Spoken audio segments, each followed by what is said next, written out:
Dear Deputy Secretary General Mircea Joana,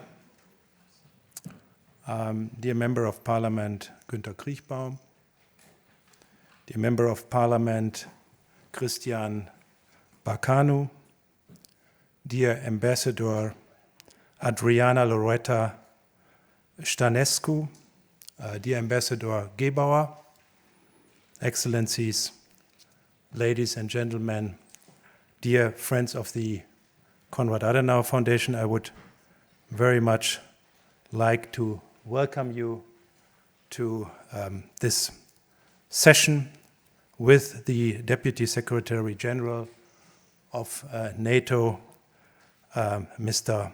Joana. This is a follow-up to a conference which we held yesterday on security, and some of you participated as well in the event yesterday. It started with the Foreign Minister of Finland, Elina Valtonen, and then we discussed questions about how to get ready in this very changing environments, how to get ready for war,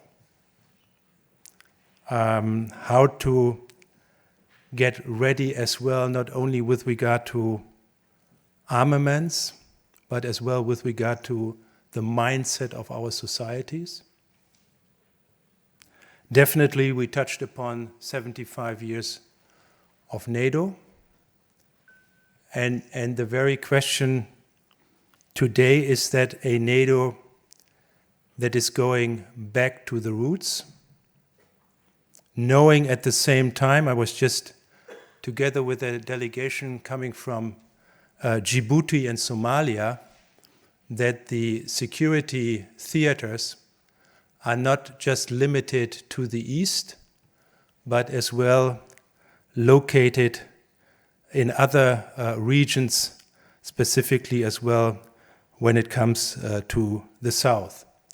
And we touched a little bit, Mr. Secretary General, as well, what might that mean when we will have elections in the United States, that is with the major power within NATO. What was for me interesting when I was listening to the Foreign Minister of Finland, Elina Valtonen, who just, as you know, Finland just became member of NATO, she stated, for us, security is the number one priority. There is no other number one priority but security. And everything else we in Finland do, we only can do if the necessary requirements with regard to our security are met. And I find this quite striking as well when we are following the discussions we have today. What actually do we have to do to get ready for a potential military confrontation? And what does this mean with regard as well to other necessities we have in our society? And definitely, Secretary General, we are very curious to get your insight on where you see NATO developing, what we might expect from the next summit, and where you see NATO putting its priorities. Is it the only focus to the threat to the east? Or how can we as well combine the necessity that we have to get ready as well for other threats that are out there. To me, it is interesting to see when I looked into your bio to see that you entered the foreign service in Romania after the fall of the Ceausescu regime, and then became 96 the youngest Romanian ambassador to the United States. And that was precisely the time when I as well, in 96, was posted as representative of the Konrad-Adenauer Foundation to Washington. So we kind of ventured into that country exactly at the same time, in the same year. You later on became foreign minister. You are very engaged as well when it comes to politics. Became as one president of the Romanian Senate, and then Deputy Secretary General of NATO.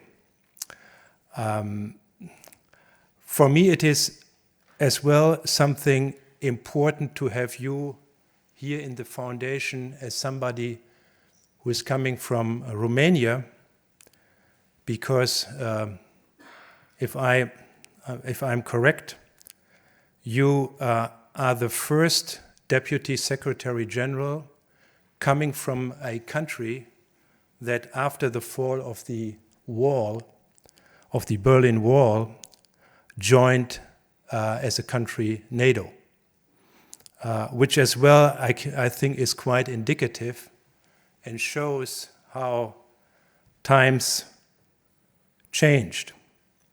And when I was in Bucharest last year, last autumn, for me it was, I knew that when it comes to Ukraine, Romania has the longest border with Ukraine. When it comes to the question of refugees, Romania is very supportive. Romania as well is very instrumental when it comes to the support of Moldova. When it comes to our defense, when it comes to the southeastern flank, but I was kind of a little bit surprised during that meeting that was organized by our representative, Ms. Plate, to see that in many of the meetings Frau Plate set up, that the security issues figured so prominently in the discussion. And I said, look, when we talk about the Black Sea, we talk about Constanza, we talk about what is happening there to support Ukraine. It is important that we as well in Germany know, and it is important that Romanian voices should be heard here in Germany and in the capital of Germany. And therefore, I'm not only very thankful that you are here in your capacity as Deputy Secretary General, but I'm as well very thankful that you are as Romanian here as Deputy Secretary General. I would like as well to welcome specifically Günter Kriechbaum, who is a very strong friend of Romania. Would like to welcome as well his wife, which explains something. But he indeed, we know each other quite well. He is really somebody who as well tries wherever he is to put Romania here on the agenda. He celebrated this month a important anniversary, if I may say so. That was the 4th of May, his 60th anniversary. So congratulations as well here from my side, from the side of the Konrad-Adenauer Foundation. I know there was a big reception today. Some of you that are here attended that reception, and so I'm happy that despite all the festivities, that he is coming over here to join us. And I would like to give you the floor, and afterwards we will have a wonderful discussion and a speech. So thank you very much for joining us tonight. Thank you. Herr Kriegborn, bitte.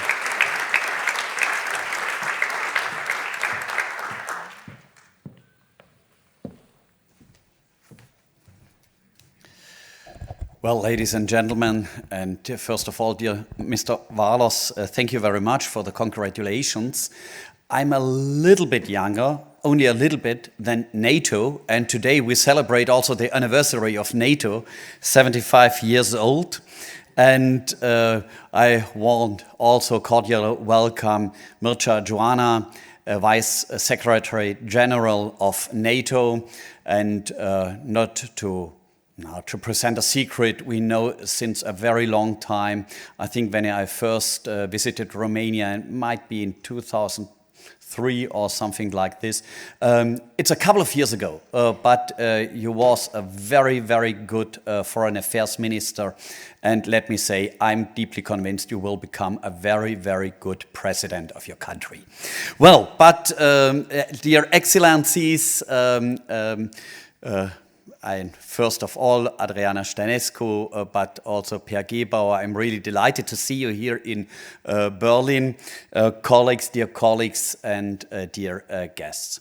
I think when we see also the history of NATO, and I should speak about the European pillar in NATO, we have to be aware that there are changes, and there were changes.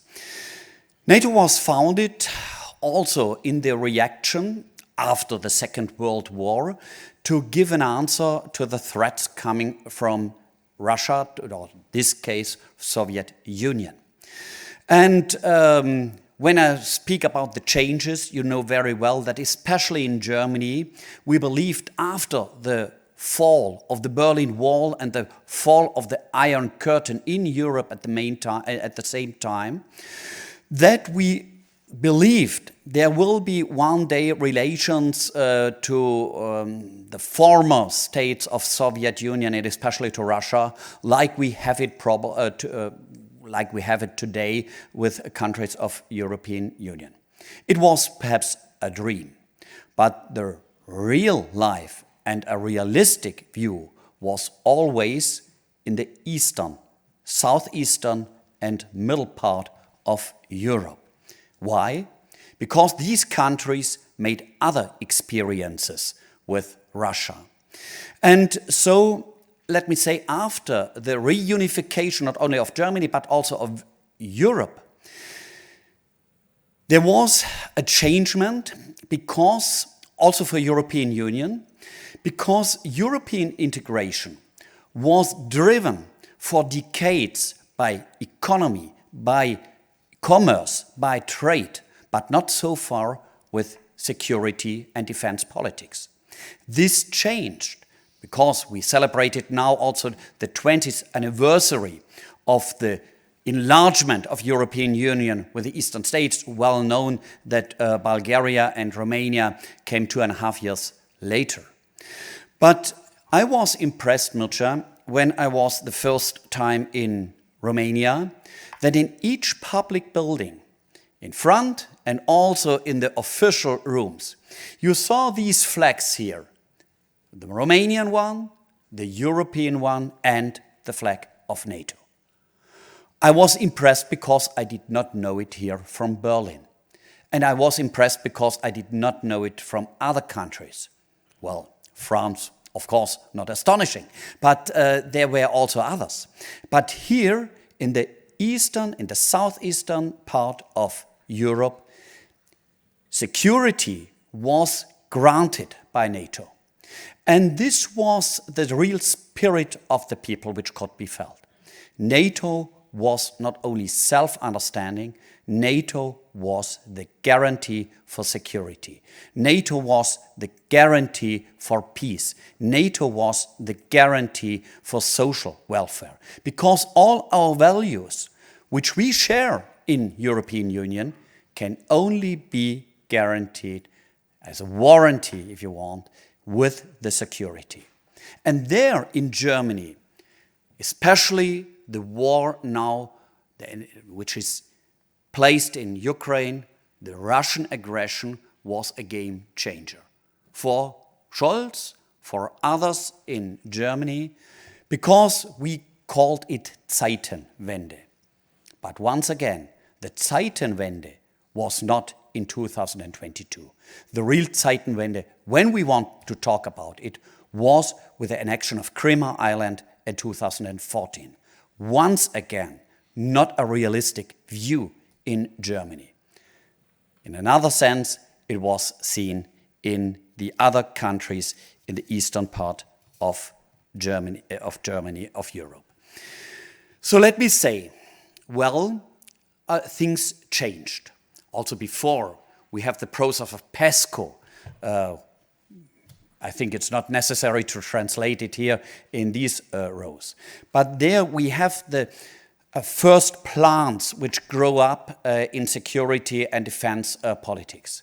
These contents have to be strengthened also in the future. With a coalition of the willingness, of course, because not all the countries are joining PESCO, but we have to become more ambitious in the future than it was in the past. And perhaps as a last remark, to show you once again the dimension.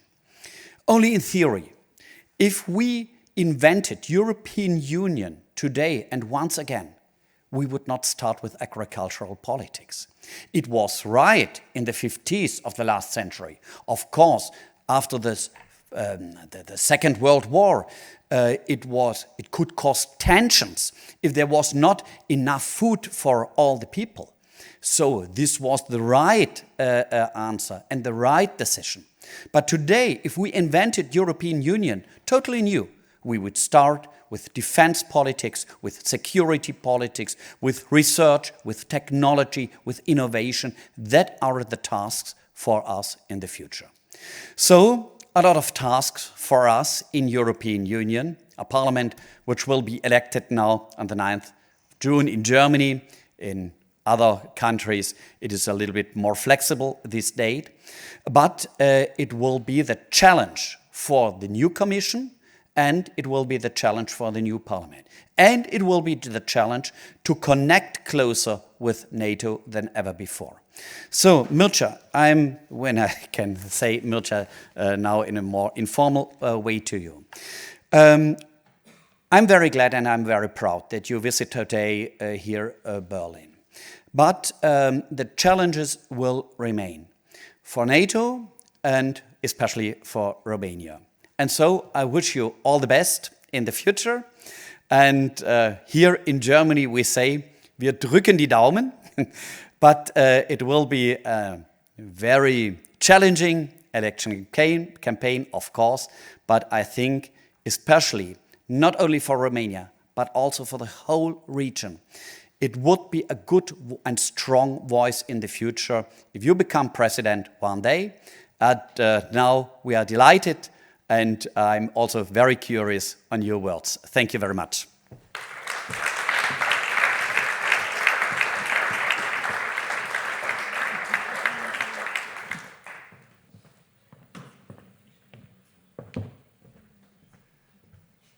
Thank you so much, Günther. I'm still at NATO, and I intend to speak as a leader of this alliance. And when things will change, I'll let you know. And if you invite me again, I'll be more than happy to come back. First of all, Dr. Wallace, thank you so much for the privilege to invite me, my delegation, and also my Commander-in-Chief, Michaela, to the Konrad-Adenauer-Stiftung. You have contributed in my country, Romania, all over Europe and all over the world, tremendously. You're on the most influential and respected foundations, and I'm absolutely privileged to be here with you and to offer you my deepest friendship and long-term partnership. Also, Katja, thank you so much for running the show in my country. And speaking of the Deutsch-Rumänisches Forum, I want to say how much I appreciate personally, and Romanians appreciate, the historical, deep ties between this great country of Germany and my home country of Romania. Not that many people know that basically all the major cities of Transylvania are basically Saxon cities, that the Banat in Romania is basically a strong Schwaben presence, that we have in Romania, unfortunately, not that many of the previous colonists in the 12th century coming to protect the Straits of the Carpathians. But you have been part of my nation's fabric, and you are part of my nation's presence and also future. Also to welcome two exceptional professionals, the two ambassadors, Per Gebauer, doing a superb job in my country. You're just a top professional. And of course, Adriana Stănescu, our, again, brilliant ambassador here in Germany. Thank you so much for having us. Thank you so much for having us here.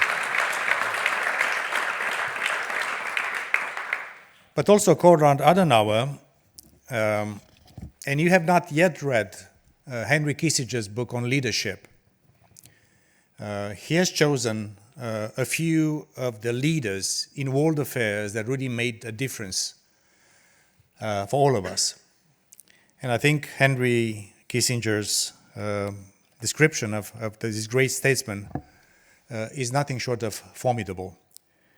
But also Konrad-Adenauer also brought Germany into NATO. So this is a double privilege for me to speak on behalf of our alliance here in Berlin at the Konrad-Adenauer-Stiftung. And I'm happy to be back in Berlin. Now, we are also shocked by what we have seen the other day in Slovakia, in Bratislava. And we are seeing also political violence on the rise in many other places. And this is very bad and very dangerous. And as Hannah Arendt said, once violence can destroy power, it is utterly incapable of creating it. So when this alliance of ours was created 75 years ago, it was more than the Soviet threat. It was a number of nations coming together, 12 at the beginning, now 32. 32, 1 billion people, more than 50% of global GDP, more than 50% of global defense might. We are a formidable force. But the flag that we are having here, and also in my country, in many other countries, this foundation was a value-based foundation. It was not only a strategic alliance. Of course it was a strategic alliance, but in fact it was an alliance based on values, on freedom, on democracy, on rule of law. And this is in fact the big challenge of our times, because authoritarian regimes, and we see now the ever closer partnership between Russia and China, and North Korea and Iran, and Venezuela and others, we are now seeing for the first time, probably from decades, probably from the inception of this great alliance of ours, and since the foundation of the European Union, the most interesting and important political experiment in human history. So when I speak about NATO and the EU, I say that NATO, the most successful alliance in human history, and when I turn to the EU, the other side of the same coin, I say the most important political experiment in human history too. We never had something like that. And we are both under challenge, because the very foundation of our societies, of our economic and social contracts, of the way in which we interact with each other as citizens is under stress. They're trying to suggest that autocracy, giving up your individual freedom on the altar of economic progress, to have a scorecard on what you really put on Instagram, on Twitter, this is something that all of us have a stake. And of course, Günther and Juana, you have celebrated 60 years. I don't mention how many years I will be celebrating this year, but I know that half of my life I lived in the darkness of Romanian communism. If somebody wants to try it, please don't. Never try it, because it's not something that human beings, European citizens, could ever enjoy. So this struggle that we're having today in NATO, in the EU, in Germany, in Romania, in Moldova, is a struggle for fundamental values of how we would like to live, and also the young ones, and your kids and your grandkids, the very young ones, what kind of society you would like to live in. So this is why I'm here to say how much we appreciate Germany's role in this alliance. Of course, there are many discussions in Germany as we speak. You know, Krieg wichtig, I would say NATO wichtig. Because if we are really, all of us, and Germany is leading by example, it's not easy to go to 2% of GDP for defense. It's not easy in a country that has been so much cherishing pacifism and a culture of democracy and a culture of helping avoid confrontation to shift. This is a moment of great transformation in Europe, in world affairs, in NATO, and we are counting on Germany like always before and like never before at the same time. Because in a way, such a big country, the economic powerhouse and the political powerhouse of Europe, of course, and many others, but you are, in a way, a big transformation, a big political and cultural and societal transformation that we appreciate is not easy. I'm a political person. That somebody says that you can switch the button from a culture and an economic model to the other one in a few months or a few years, this is totally unrealistic. So we have to appreciate what Germany does. We have to appreciate that there is sometimes a little bit not as quick as probably even Germans would like to do, but this is a process that all of us have to nurture, to support, to appreciate, and to applaud. And this is why I'm here to say in Germany how much we appreciate Germany's role in our alliance, and of course, Germany's role in Europe and in global affairs. As we speak, you're protecting the eastern flank of NATO. You protect the skies of NATO. You're helping Ukraine with so much needed Patriot new batteries. You're leading by example. And this is something that we deeply appreciate. You're also leading innovation. And again, I know that at the same time, there is also an economic Zeitenwende of sorts because of the energy transformation, but also because of the transformation of technology brings to world economy, not only to security and defense. Your defense sector is one of the world's largest and most technologically advanced, and we need Germany to be even stronger and establish partnerships like you do in many of the countries around NATO, because this is something that will be, if you want, the new tissue of industrial might in Europe would also include defense. It will be putting you, as we have the beautiful flag of the organization I represent, but we have this compass with 4 directions. I would describe the world today as trying to find a balance between economy and security, technology and society, because the pendulum is shifting aggressively in all these directions. For the private sector and also for the Mittelstand and for the big and small German companies, there is an economic price for security that we all need to pay. Affects the bottom line. It's not easy. But it has to be done. Because if not, the price we would pay for becoming vulnerable economically in cyber, in supply chain, the cost will be much, much higher. Resilience is becoming such a big topic, including in NATO. And speaking of the superb partnership between NATO and European Union, Günther, is that Ursula von der Leyen and Jens Stoltenberg and our organizations have established a joint task force on resilience. We're also looking together on how to protect undersea critical infrastructures. We are so dependent only on fiber optics. The data transmitted through fiber optics is just keeping our financial system and our societies afloat. So this new balance is not easy to be found. In a way, NATO, answering Dr. Waller's question, of course we are looking again to the fundamental task, deterrence and defense of allied territory.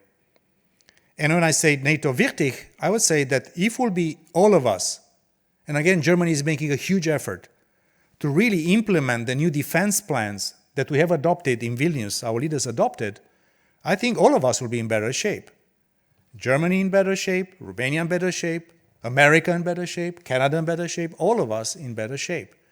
So I'm encouraging you to put your trust in what NATO offers and suggests to all our allies in terms of the new defense planning process, in terms of the new force structure, in terms of how to invest smartly, both in conventional forces but in also advanced technological issues. And by the way, Ukraine is a huge experimentation also for innovation in defense and dual-use technologies. That's why we are very happy that in Poland we are establishing a new lessons learned center from Ukraine, that we are learning from them, they are learning from us, and also our private sector that is so important is also learning from this very, very complicated situation there. So, in fact, what we are now witnessing is nothing short of exceptional at the level of human history. Because geopolitical competition we had before. It's not the first time. We've seen it many times. That's the nature of geopolitics. And the ones who are, romantic enough to believe that we are witnessing the end of history after the fall of the Berlin Wall, they are proving wrong. They are proving wrong. So, and that's something that we have to manage carefully. Because I'm sorry to say, and this is something that I think we all start to agree in Europe and also in NATO and EU, that Russia is organizing its state ideology, its economy, and its foreign policy on sustainable foundations for confrontation with the West. This is the organizing principle of Russia today. Everything they do, the West is decadent. The West is dangerous, not Ukraine. The West is trying to destroy Russia. We never had any intention to be aggressive against Russia. We are a defensive alliance in NATO.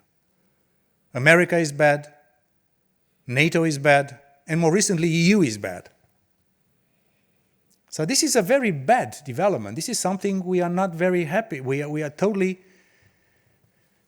uncomfortable with, but this is a reality that will stay with Russia probably for many long years to come.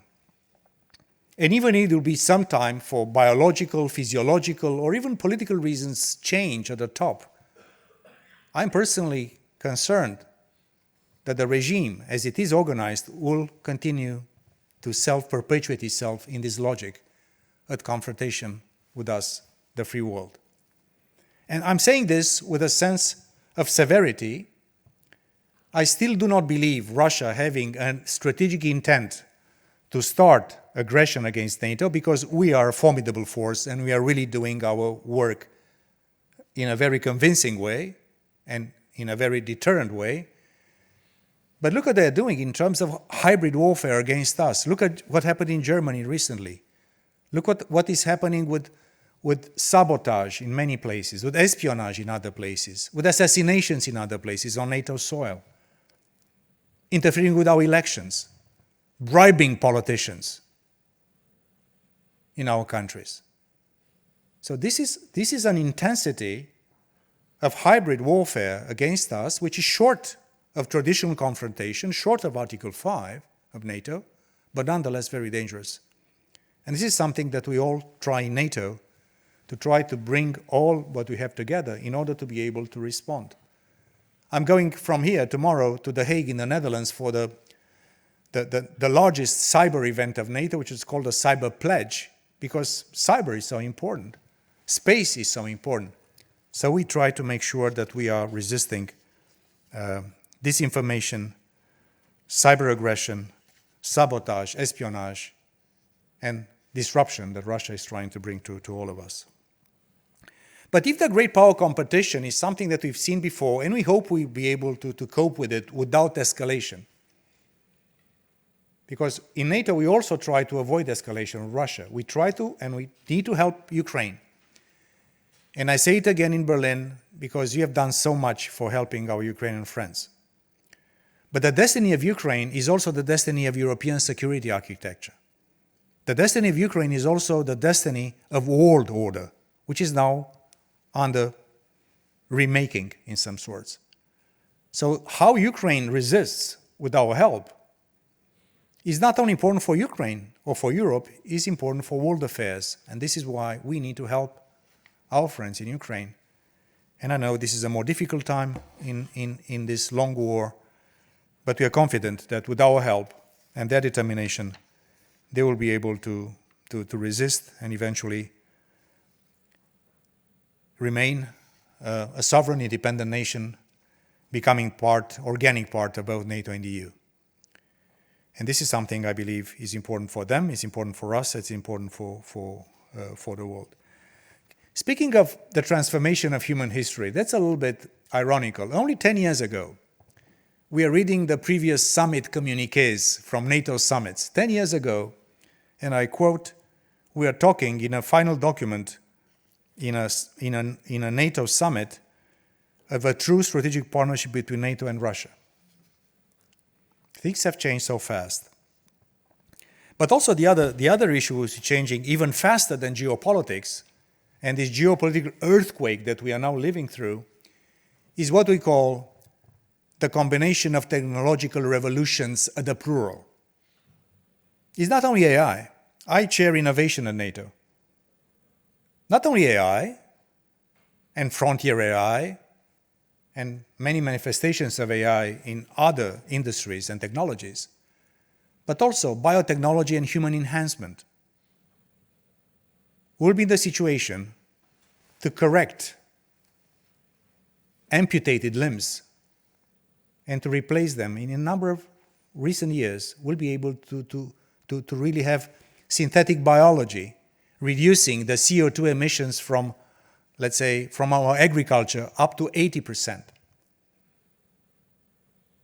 We are very close in finding for the first time in human history new materials outside of the Mendeleev table, with a huge shock to our industrial systems and to the way we manufacture, and also impact for the climate and climate protection in the world. Competition in space is not only for exploration anymore. It's for the colonization of space.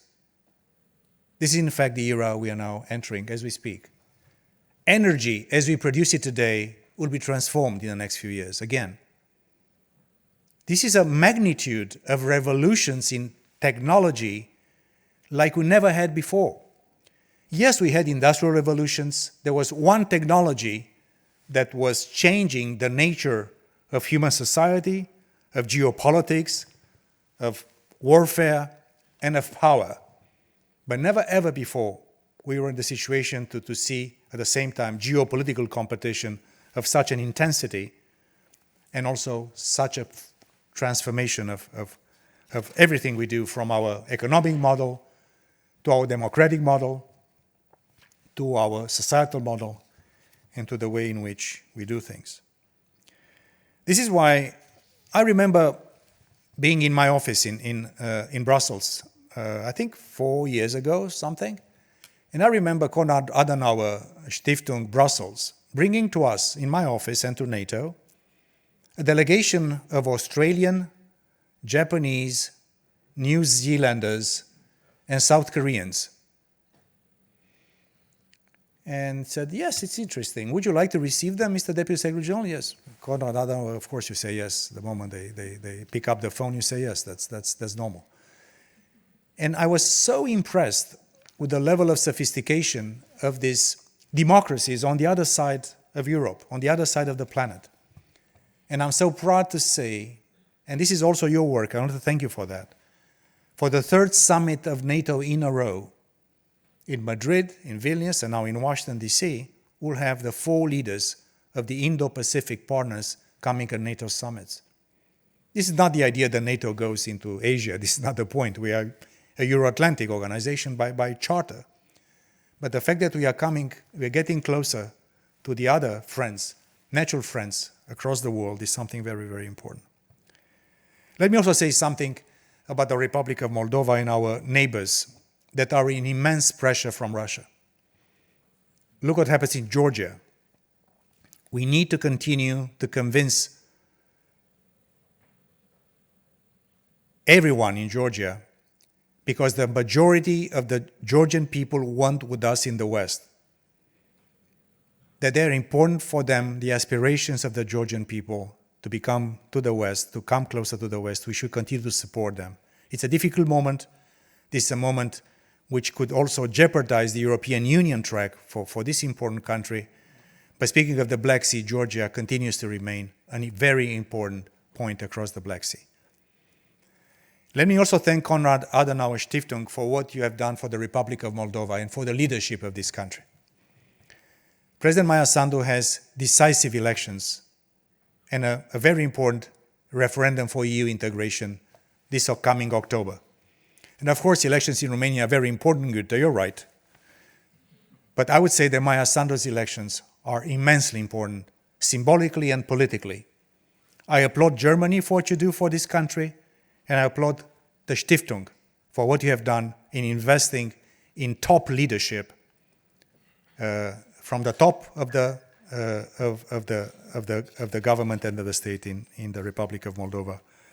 And will not relent until we see also this country becoming part of European Union. Maia Sandu has suggested and proposed in a major speech in the Parliament of Chisinau to become a member of the EU by 2030.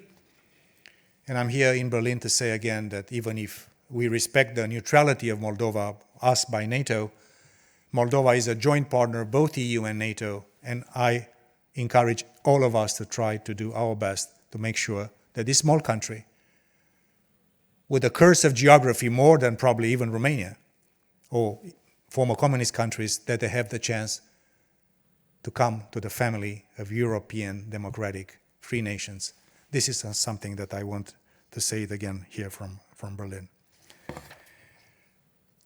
There is also something other than technology and geopolitics. There is an issue of what I would call, and we call in NATO, and also in Finland, by the way, societal resilience.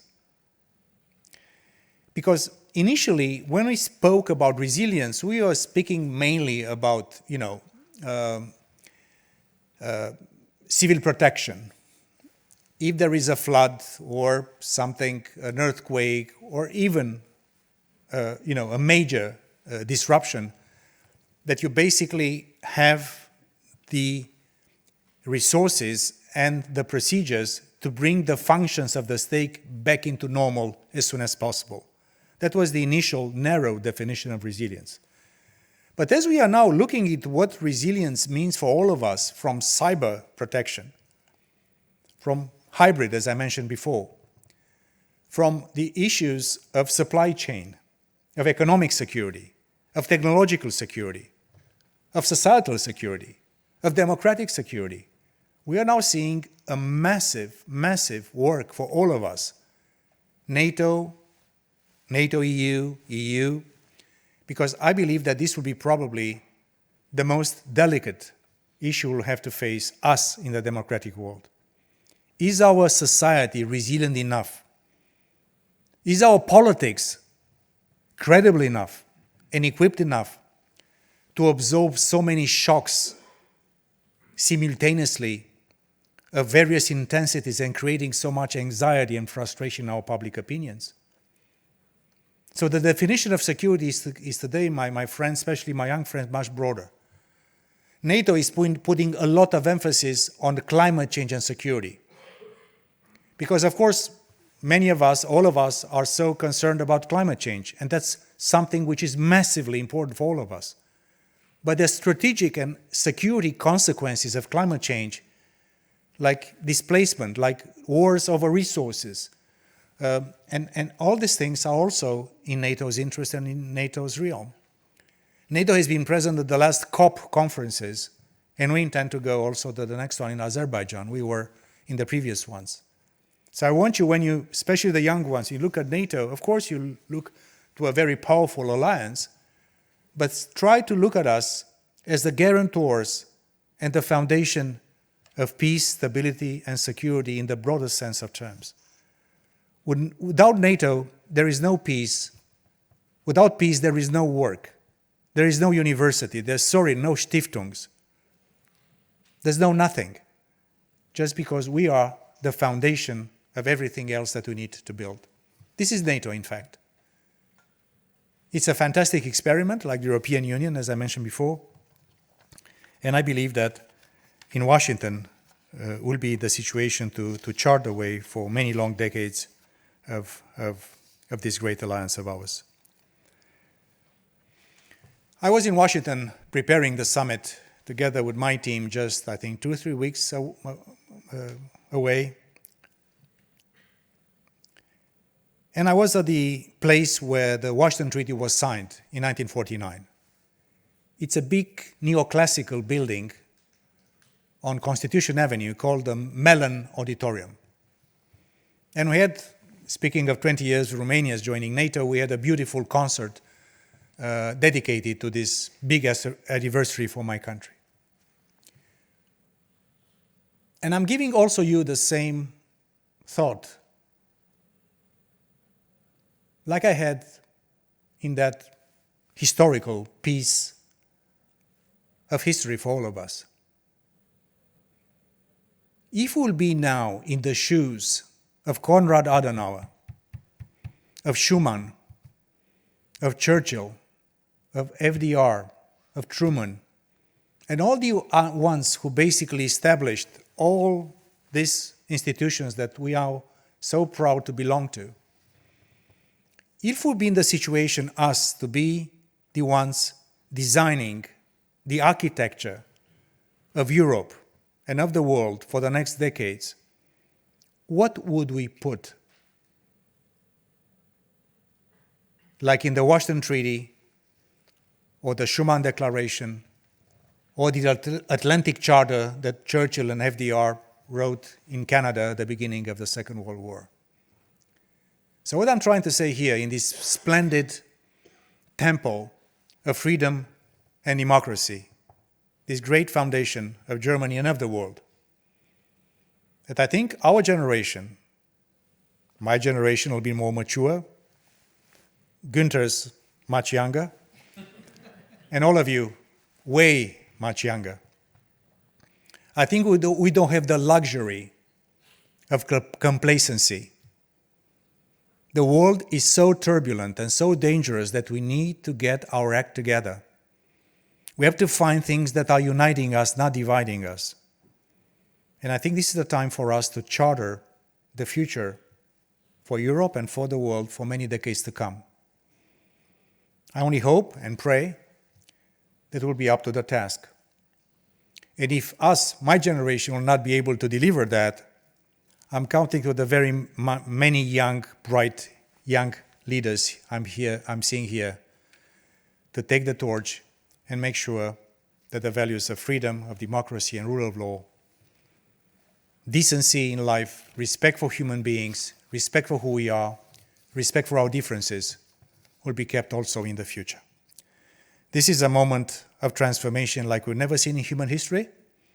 In a way, we are blessed to be eyewitness to this, but also we feel on our shoulders the pressure of a time which is becoming so impatient with our future.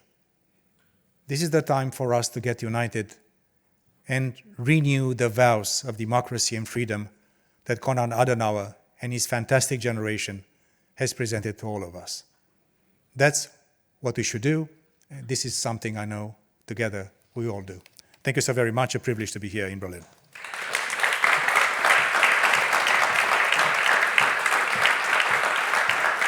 Thank you.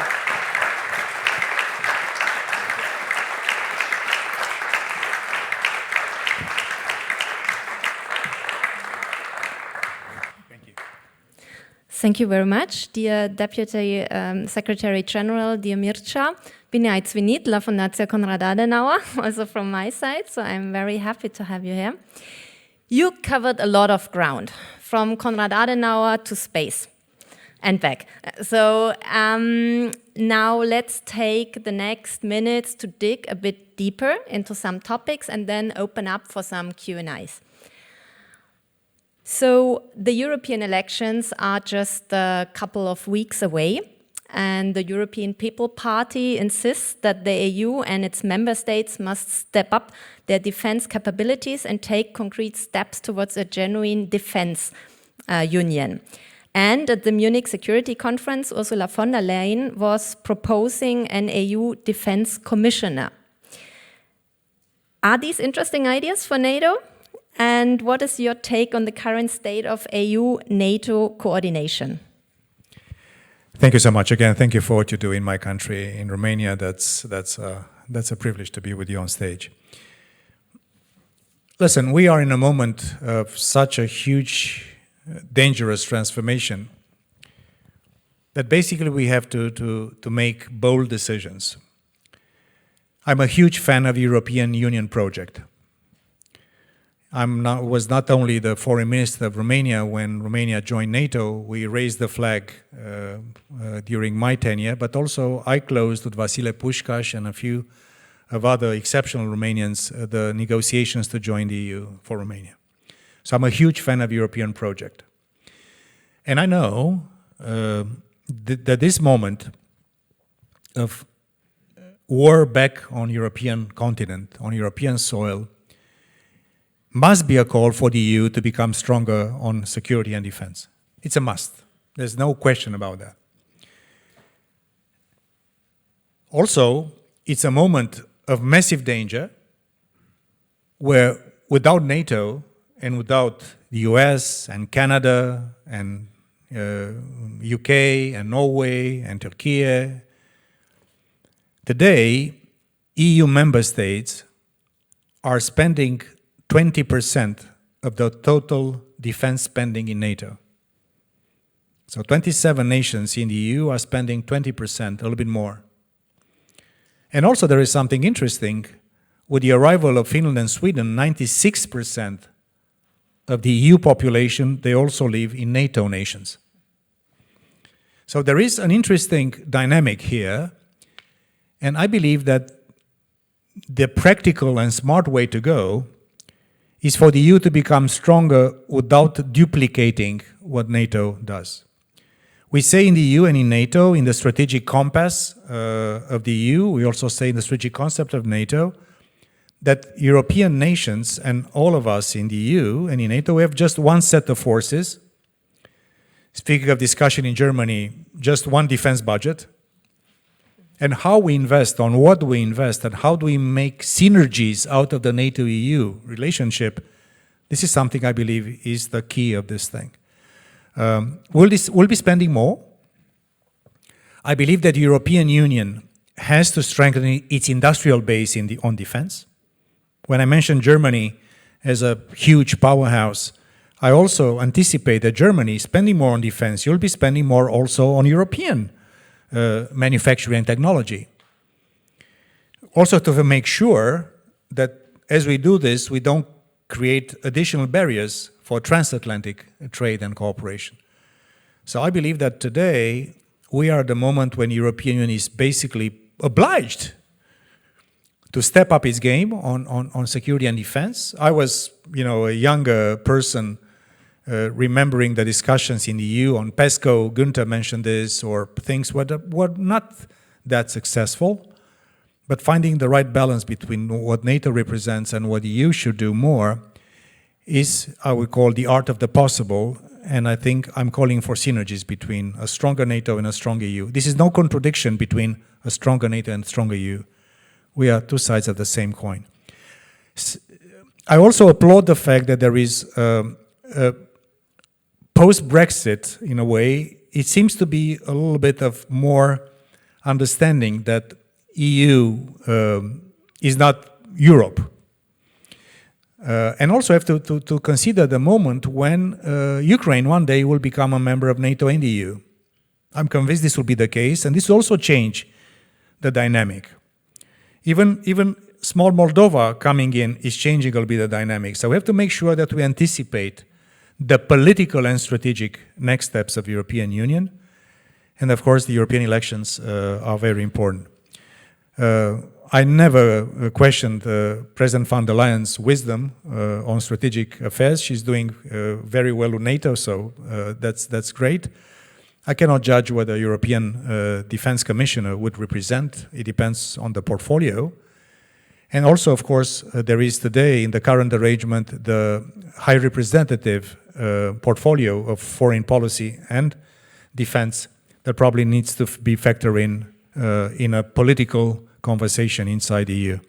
But let's wait for the European elections and then we can talk more about this. Thank you very much. So I would like to take profit out of you being a Romanian and take a closer look on the Black Sea arena.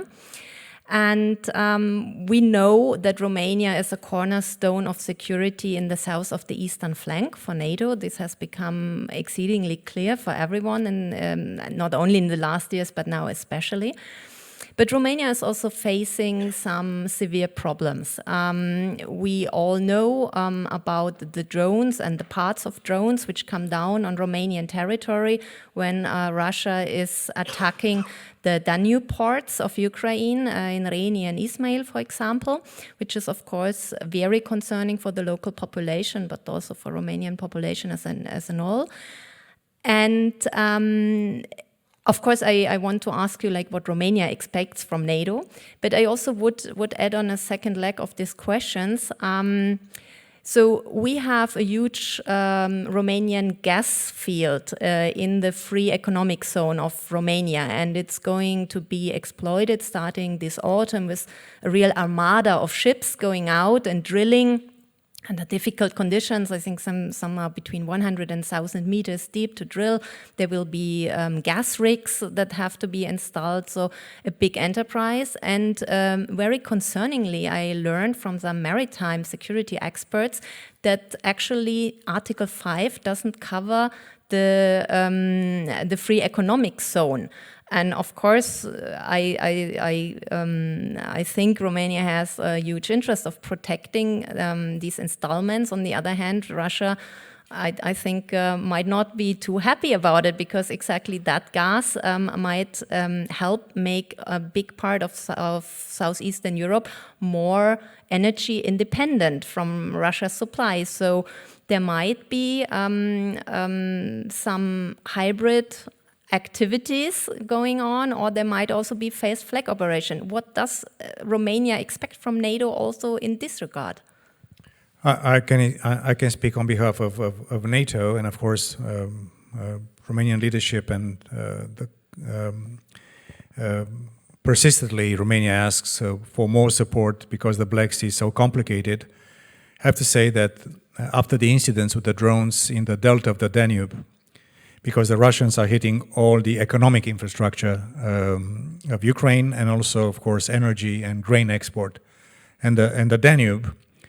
And I want to live with you the idea that the Black Sea and the Danube are interconnected, and that part is very important for all of us, including for Germany, speaking of Ulm and speaking of the Rhine and the Main, this connection across Europe. Before answering to the specific question of the Black Sea, let me also give you a little bit of a visual map of the new eastern flank of NATO. So with the arrival of Finland and Sweden, the eastern flank of NATO is from the Barents Sea, high north, up north, Baltic Sea, of course, when now it's a much let's say, consistent presence of NATO. And also our Scandinavian friends, they're all now finally together in NATO because two of them wanted in NATO, the others didn't want initially, the neutral countries, Finland and Sweden. Then the Black Sea, and then the Mediterranean. And in NATO, we are not looking, of course, we are looking in sub-regions. We have defense plans for the north, for the center, and for the south. Now, the Black Sea belongs to the southern planning area of NATO, which is Black Sea and Mediterranean. That's a continuum for all of us. And it's true that in Germany, you like the semaphore political symbolism, semaphore coalitions. I can also give you a semaphore of complicated seas, the Yellow Sea, the Red Sea, and the Black Sea. So I don't know what kind of political color in Germany this would cover, but I'm saying that this is also complicated for us. Each of these seas, of course, NATO is interested directly in the Mediterranean and in into the Black Sea. The Black Sea is very complex. What I would really say remarkable is that Ukraine, with basically no fleet in the Black Sea, were able, only by drones and smart missile attacks, to push the Russian Black Sea way beyond Crimea, all the way to Novorossiysk, and even in the Sea of Azov. And this is why, with our help, Ukrainians were able to reestablish the economic corridor from Odessa all the way to the Bosphorus and to Africa and to the exports. The Article 5 relates to territorial issues, so that's self-evident that we are looking at also the economic area around Romania, Bulgaria, and Turkey, the three ODIs of NATO and Article 5, that's clear. But we need to do a specific additional investment. Romania is doing a lot. The first thing is to have state-of-the-art air and missile defense. This is something that we applaud the initiative of Germany to have this European Sky Shield initiative. It's a very good idea. Our Baltic friends and allies have come on an idea to have rotational air and missile defense. So because you cannot cover everything, you don't have enough, at least today, of the three-layer issues. We have to find creative ways to fight drones, because drones have become an instrument of if you want, of predilection for cheap and massive attacks. And you see the swarming of hypersonic, of missiles and drones coming towards the same target. And also we have to make sure that we have sonars, buoys, and all state-of-the-art intelligence, surveillance and reconnaissance, including from space. So we are paying great attention to the Black Sea, because that's important. I'm convinced that Romania will be able finally to exploit the natural gas in the Black Sea. I think it took a little bit of too much of a long time. Look also at the Black Sea from a Romanian perspective. I think also from a Bulgarian perspective, having a massive wind farm in the offshores of the Black Sea, massive wind farm with lots of megawatts produced of clean energy. And also we have to look, as I mentioned before, to the connection between the Black Sea and the maritime Danube and the Danube.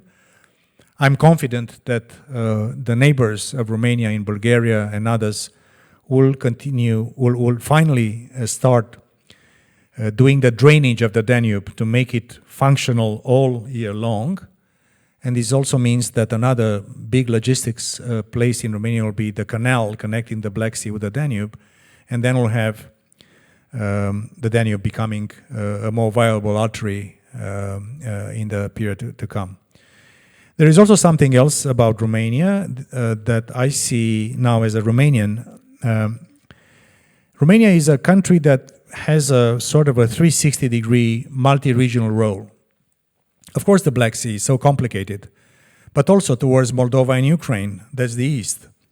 Also in Central Europe, with the complexities around the Visegrad Group and all the issues. In the Western Balkans, unfinished business. We need Western Balkans to be calm. We need them to be part of Europe. And I want again to thank Germany for the consistent support for these countries. They might not be huge, but they're exceptionally important. also in the greater Middle East and the Middle East. As we speak, there is a new economic corridor in the making, India, Middle East, Europe economic corridor, which was launched at the G20 New Delhi summit just a few months back. And of course, what's happening in Gaza is a complication and in the region, but in the end, so I want you to look at Romania as a sort of multi-regional hub, a platform that I think, and this is true also for other countries, not only about Romania, but I want you to think, of course, Romania, Black Sea, but also Romania, Danube, Romania, Central Europe, Romania, Eastern Europe, and the Western Balkans, and the Greater Middle East. And I believe that if Romania will put its geography and also its logistics and infrastructures in place, with a business environment and less bureaucracy in making sure that you unleash the potential of the country, I think we'll be seeing from Poland, the Czech Republic, all the way down to Romania and to others, a very dynamic economic heart of Europe, of course, together with Germany and France and the others that are, of course, more solid and more diversified.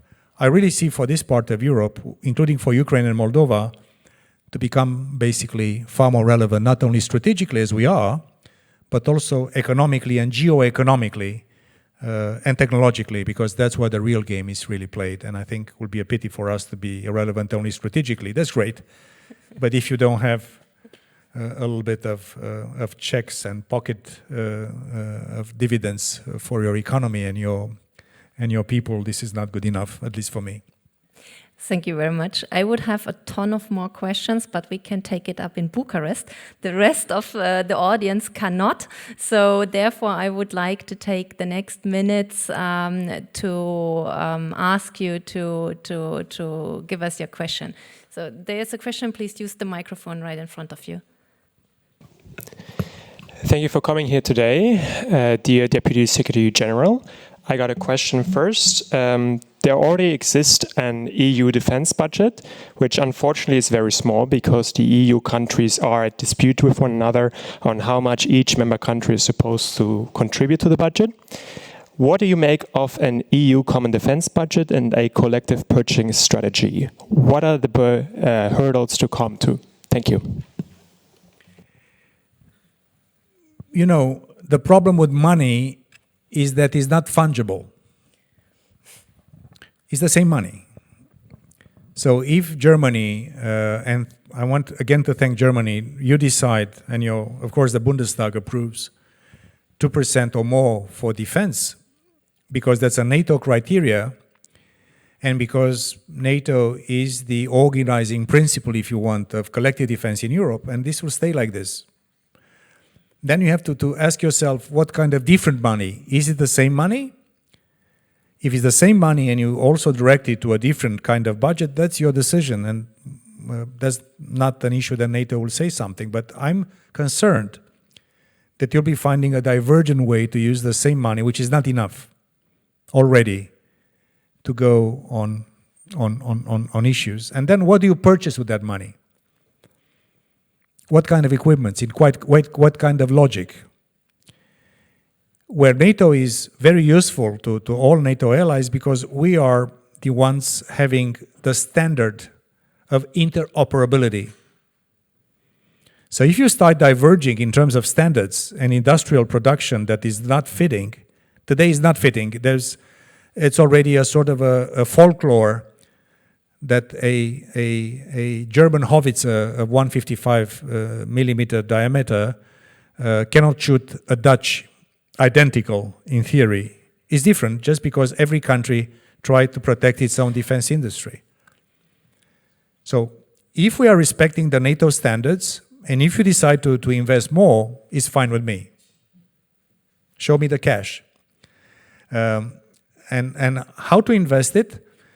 I strongly believe that the EU has to have, its capacity, and there is a discussion about expeditionary force. You have to take decisions if NATO is not, the first responder for one situation. You should do that. But I really caution against the idea that we could create something separate from NATO. Because God forbid, when the time would come and you need all of us together, would not be able to fight together, to exercise together, to manufacture together and to be able to have stockpiles together. So yes, more EU, but also making sure that we don't duplicate or don't diverge. I think there will be complicated politically and militarily, and in terms of taxpayers' money, I think will be a duplication that will be, I think, undesirable, if you ask me, from that one. But thank you. That's a very valid question. Thank you. So we had two questions right next to each other. Maybe you can put them right one after the other, and then we can maybe find a common answer, because I also have to keep the clock in there. Thank you so much. Thank you so much, Deputy Secretary General, for your great input here in this dome of democracy. You spoke about the importance of the European integration for countries like the Ukraine or Moldova. And because we are in Germany, let's think about what happened in 1991 in Weimar, when the two great countries of the European Union, France and Germany, had the great idea to invite Poland to the Weimar Triangle, just to prepare Poland to become a member of the European Union and NATO. So, is there any initiative regarding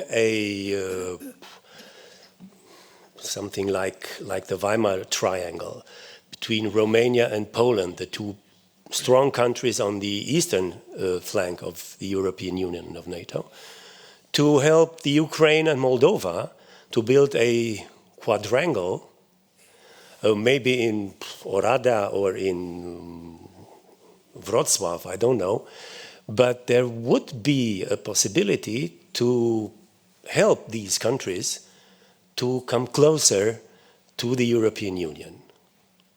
Thank you so much. Thank you. So let's add. Okay, I'm Robert Schwarz, Deutsch-Rumänische Gesellschaft. Okay. Hello, I'm Anneli Ute-Gabani. It's great to have you here, Mr. Deputy Secretary General. I have a quick and a brief question, but one which I think concerns several specialists here in the Western world. It refers to Article 5 of NATO.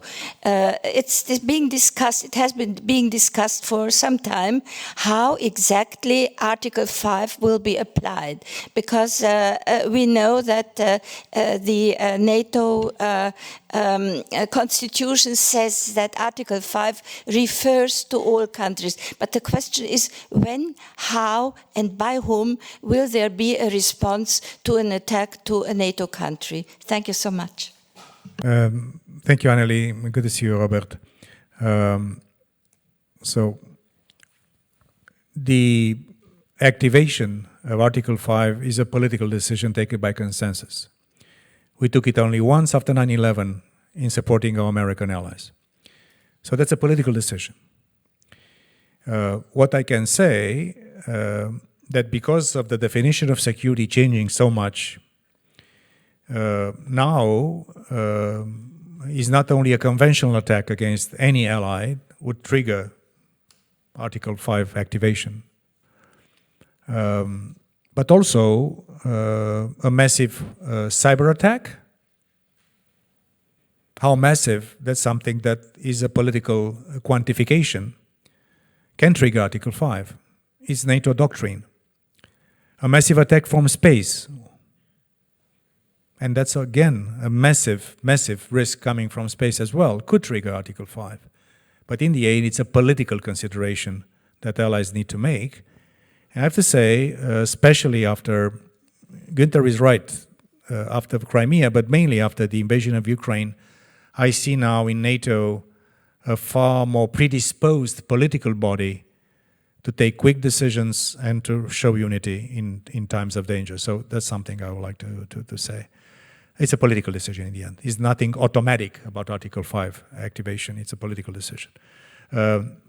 Robert, I would say that there is no, for me, a Weimar triangle would be complete if we have Germany and Poland, France and Romania in a Weimar 4. I believe that this is the right kind of balance between the two leading nations in Western Europe and the largest two nations in North Central and South Europe. And I believe this is perfectly feasible if, of course, there will be political interest. This will also be very useful for the future of European conversation, because elections come and go. The conversation is still ongoing. And I strongly believe that Romania belongs to this kind of group of nations that are responsible and also have a certain regional influence that can help. Romania tried to have trilateral with Poland and Ukraine, I think 3 or 4 times. And most of the times it didn't work. I cannot comment. I know the reasons, but I cannot say them publicly. Many of them are Romanian reasons. Others are just geopolitical reasons. But I do believe that we have to find a way, not only Poland and Romania, but I think a constellation of countries. The US is indispensable to make sure that they come this way. I think the UK is important. And I think also Brussels is important as an institution in terms of EU Commission and European Parliament. What else? I was, eyewitness to many of Romania's strategic partnerships. The one with the US, I started it basically as a young ambassador in Washington. I see now in Europe a new generation of treaties, bilateral treaties, a new generation. And by looking with curiosity and a little bit of capacity to digest what the Aachen Treaty between Germany and France represented in terms of bringing the speaking of Adenauer and de Gaulle to the next level. The Treaty of Barcelona between France and Spain is one of the most interesting and diverse treaties I've seen. It's a beauty of a treaty. Deep, wide, nice. So I believe that Romania, when it comes to Germany, when it comes to France, to Spain, to Italy, to the US, I think we also have to have the ambition to go to a treaty level. Strategic partnerships are great, and strategic is the key word. But if you have culture, economy, youth, universities, human exchanges, this kind of conversations, I think we have to go to the level of investing to the next level of our partnerships, including the one that President Iohannis started with Japan. I think it's a very good idea. We have one with South Korea that needs to be upgraded. We should engage with India, with other countries that are really coming from other sides of. But I believe we have to go with everyone to the next level, including, of course, for Ukraine and Moldova. Thank you very much, dear Deputy Secretary General, for your dedication and for spending your time with us. I'm aware that there are a lot of more questions, so I want to invite you after our meeting to the reception and try to get your answers there. But now I want to invite Her Excellency Ambassador Stănescu to join us here on the stage in order to give us some final concluding remarks.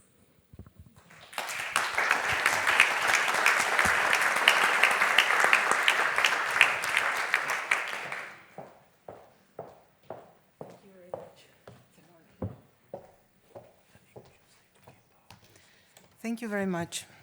Dear Mr. Wallace, dear Deputy Secretary General of NATO, dear Mr. Joanna, dear Mr. Krichbaum, dear Mrs. Plate, here, ladies and gentlemen, I thank you all for the organization of this substantial talk about NATO at its 75th anniversary and Romania's 20 years of NATO membership.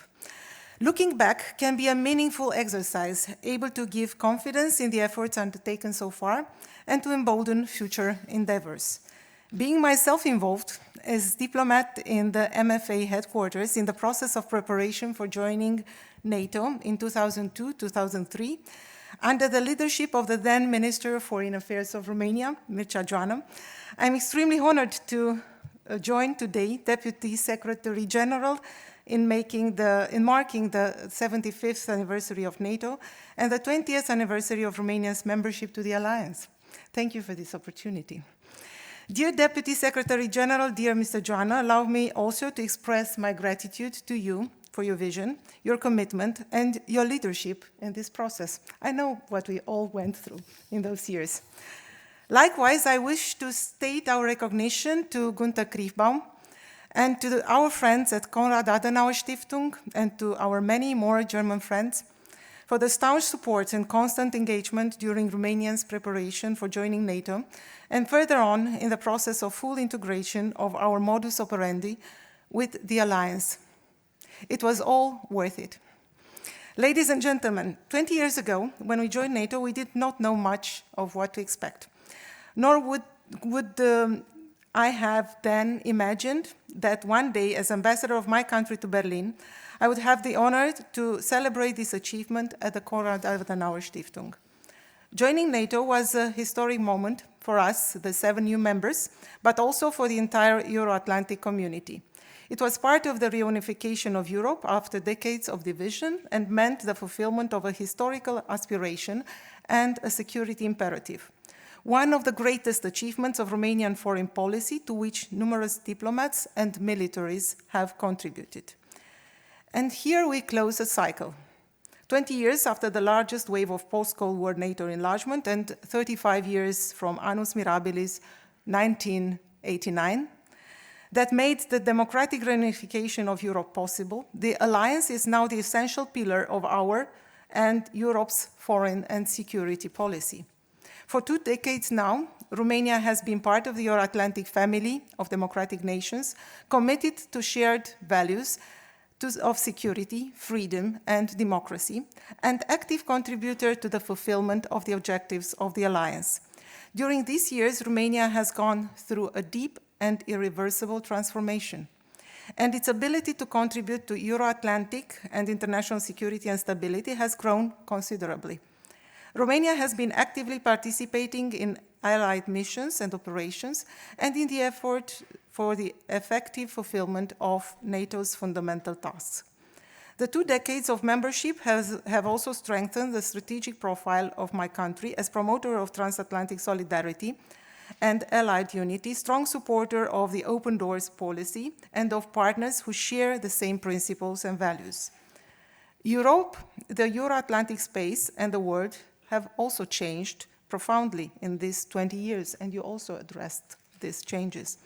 Russia's aggression on our neighbor Ukraine has again shown us that hot war is again possible in Europe, that threats continue to subsist and mount at our borders, transforming the Black Sea region, historically a meeting point of major civilizations, into a war zone, and that unity, coming closer and better preparing together are the right answers to war-prone militaristic leaders and actions. We know that our membership to the NATO North Atlantic Alliance provides the strongest security guarantees for Romania.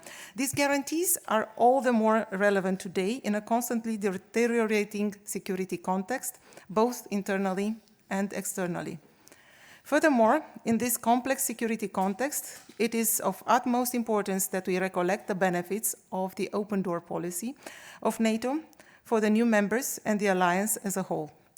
For if 20 years ago, the accession to NATO of Romania and 6 further eastern flank states proved to be the right step to strengthen the defenses of Europe, consequently giving NATO perspective to Ukraine and Georgia, strengthening the resilience of the Republic of Moldova and of our West Balkan partners, bringing the strategically important Black Sea into the limelight, should be part of NATO's today adaptation to the new, more troubling realities.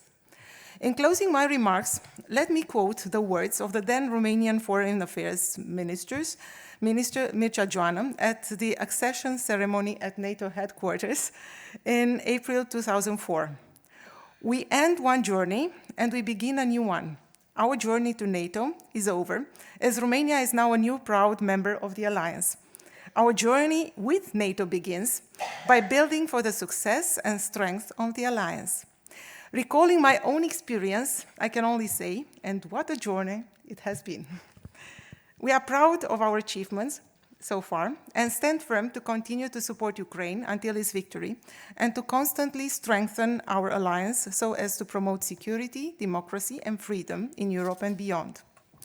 I thank you very much to all who contributed to this event today, also to the team of Romanian Embassy, which is represented here today, and kindly invite you to join us in visiting the photo exhibition outside of this room, dedicated to Romania's 20 years in NATO, and to enjoy a glass of Romanian wine at the reception graciously offered by our hosts of today, the Konrad-Adenauer-Stiftung. Thank you very much.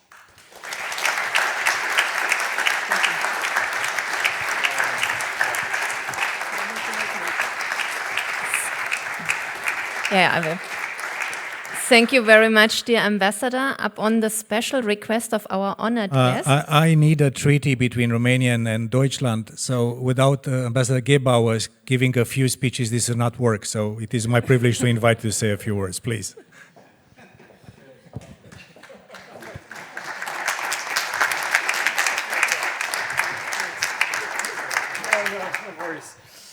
Well, thanks so much for the flowers. Congratulations, first of all, to the organizers of this really, really fantastic event. And thank to you, Mircea, for being here, present in Germany, in Berlin, in a time that couldn't be more challenging. You've pointed out that NATO is more relevant than ever. And the fact that we have Romania on our side in this alliance is of great importance and great joy. I have to say, these last years after the full-fledged invasion of Russia into Ukraine, last years after this terrible breach of international law, have proven to many decision makers here in Berlin the fact that Romania is of greatest value. This is a partnership we enjoy bilaterally and, of course, in the Transatlantic Alliance and the EU, which has an importance that is now finally discovered also from a Berlin end. This translates into numerous exchanges on a very high level, which we are really, really proud of. And Adriana and myself, we benefit from this new awakened partnership. There are a number of areas where we are strengthening this partnership and having a friendship treaty of 1992 already, which is sort of the base for our partnership and relationship. We broaden it now into the various different angles, working on joint action plans, on energy cooperation, and numerous other formats. So it's a good time for Germany and Romania. It's a challenging time for the two of us and for the alliance, but I rest optimistic that we will manage all the challenges ahead of us. So again, thanks very much for having this wonderful event. Thanks.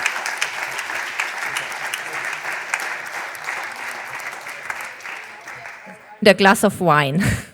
And also, before going to the Romanian wine, let me thank again Wada and Günther Kriechbaum, our dearest friends.